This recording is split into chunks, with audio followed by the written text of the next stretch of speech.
The following is just a brief taste of my awesome experience on the Last Minute Wrestling podcast, which I highly urge that you check out. Stay with the entire video to the end so you could find out how you could listen to the entire interview as well as many others. But for now, take it away, Frank. I'm actually quite intrigued about Italian wrestlers. For example, Randy Savage's dad, that is an Italian American. Is it Angelo Poffo, great wrestler? Yeah, exactly. There are many names connected to Italy, most famously Bruno Sammartino, of course. Yes.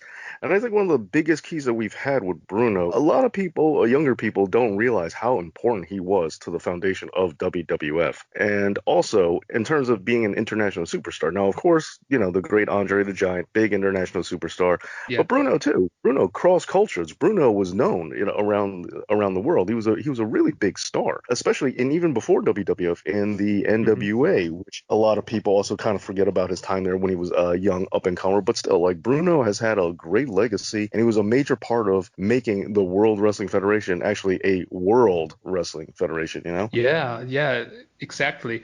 And I think that part of his career is not covered enough because myself, I really don't do much more about that than, for example, of course, his famous longest WWF reign ever. But yes. The beginnings that he had in the United States, that isn't covered often, don't you think? Oh, no, I definitely agree, especially since I think there are some fascinating theories that go around there. Like my personal take on it, or, this is just what I believe.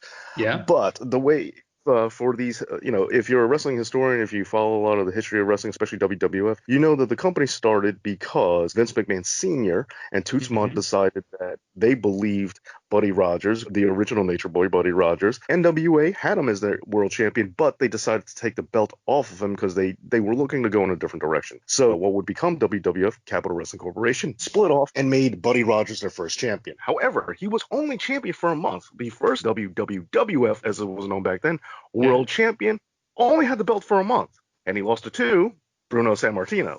And as you pointed out, Bruno would have the belt for an astonishingly long amount of time. But the way I see it, the company kind of like with AEW now, the company did start on the principle about Buddy Rogers. They were looking for an established name in Buddy Rogers, but kind of like with AEW and Chris Jericho getting that older established name. Unfortunately, Buddy Rogers' career wouldn't last too much longer after this. But really, the company was built around Sammartino. So I looked at it like they really wanted Bruno to be the guy, but they knew that they had to get more eyes on the product. They had to have a more recognized champ, and also that they felt that Buddy Rogers, unfortunately, wasn't given his justice.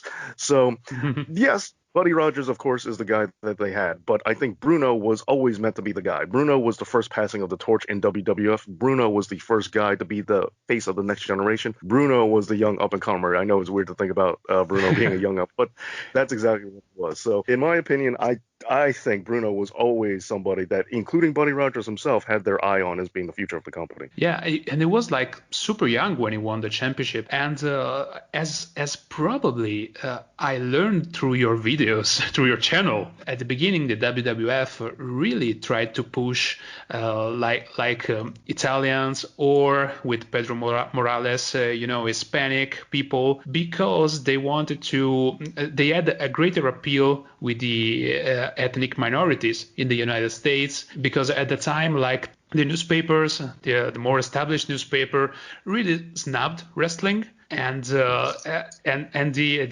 ethnic minorities that really didn't know how to read in English, they didn't have the chance to read all of these critics going towards those wrestlers, and that's why they put the belt on Bruno, for example, or later many other wrestlers that are coming from minorities. Absolutely, you're 100% right, especially in New York City, because Capital Wrestling Corporation, or WWWF, and what is now WWE, is a New York-based company. And despite their headquarters being in Connecticut now, they really tapped into the New York market because, as I was talking about earlier, the company that is now WWE started off technically as a territory within the NWA, and it was the New York territory when they broke off. Yeah. So they're still a very much New York-based product.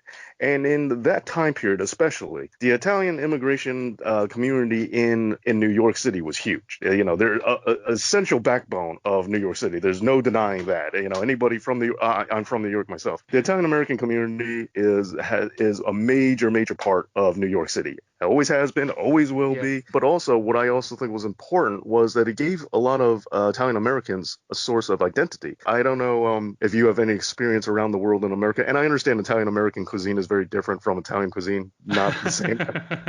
Yes, it is. Yes, it is very different. But like in New York City or in the New York City area, if you go to a supermarket, you can find Italian or Italian American ingredients in pretty much like regular aisles. But then when you travel outside of New York City and you go to like the Midwest, it's like specialty ethnic cuisine, like it's not that common. Like you're like, what? Like, why do I have to go down to a special store in other parts of America? But in New York, it's not a foreign product. It's part of the New York culture. But anyway, so my point of the matter is that's how big the Italian American community is. And even though they are not from Italy, let's also remember that big names like Hulk Hogan, Italian descent, Terry Bollea, John Cena, Italian descent. Like there's a lot, Macho Man Randy Savage, as you said. So like how many people in professional wrestling have an Italian background or Italian descent? It's not purely coincidence. There's something about the Italian American community that is not just a major backbone of New York City, but I would also say for professional wrestling too.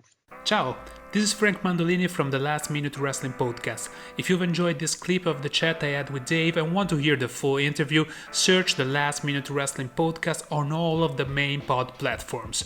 You will find many other interviews centered around the business side of pro wrestling in Europe and all over the world.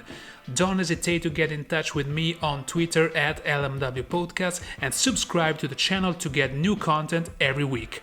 Thank you so much to Dave from Dave Knows Wrestling for giving me this opportunity. I've been Frank Mandolini. Bye bye and stay safe.